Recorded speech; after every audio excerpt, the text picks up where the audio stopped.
Anong basas? Kasi nabasa ko yung mga ano mo, mga status mo doon. Medyo nabagabag ako sa mga pinagsasabi mo doon. Talagang ni-research mo, no, yung nahuling driver ay isang, ano ba ito, nagpe-pretend lang ba o talagang legit na US Army dati? Well, according to him, he's an ex-US Army.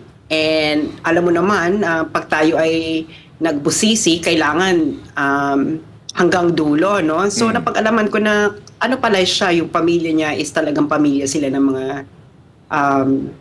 US na nag-serve sa US Army. So malamang at sa hindi nag-US Army siya. So I don't know kung gaano siya tumagal or whatever, pero yun ang common sa mga sa aking pagsasaliksik tungkol sa kanya. Speaking of so he is a Filipino-American. Filipino-American. So hindi siya dual citizen, siya ay hindi siya Amerikano talaga, dual. Tingin mo? Well, dual siya kasi hindi ka naman pwede mag-serve sa US Army if you're not a US citizen. Okay. So he is a Filipino-American. Yeah. Pero Your Honor, anong relevance ng pagiging US Army niya sa tingin mo? Anong basa mo na bakit US Army sa tingin mo may relevance yun doon sa issue ng Shabu na yan?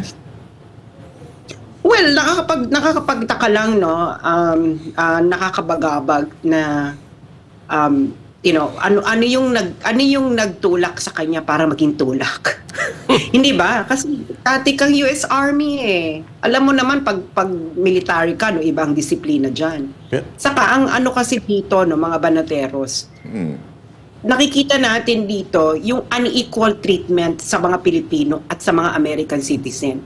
Kung dating Pilipino pulis yan or dating Philippine military yung nagdadrive niyan, do you think that the media will not, will just let it pass? They will emphasize it. Pero ito, nung nakita na ex-US Army siya, yan din yung parati niyang madalas na nasa Instagram niya, and most probably he is, kasi nga yung pamilya niya talaga is talagang, yung mga lalaki, hindi niya talaga sila ng mga nag-serve sa US Army. Bakit hindi ito in-emphasize? You know, that's one point. And then second relevance nito is, ano na mangyayari sa kanya?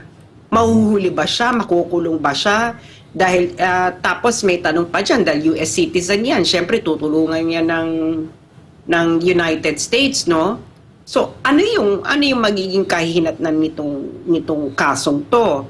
Tapos ikalawa, kasi yung sabi kasi niya is for 6,000 pesos, pumayag siyang gamitin yung van niya. Pero when I research on his profile, he doesn't look like someone who needs 6,000 pesos. Alam mo yon, na ganun ka-desperado, na papahiram mo yung van mo, hindi mo alam kung ano yung isasakay, punong-puno, overloading.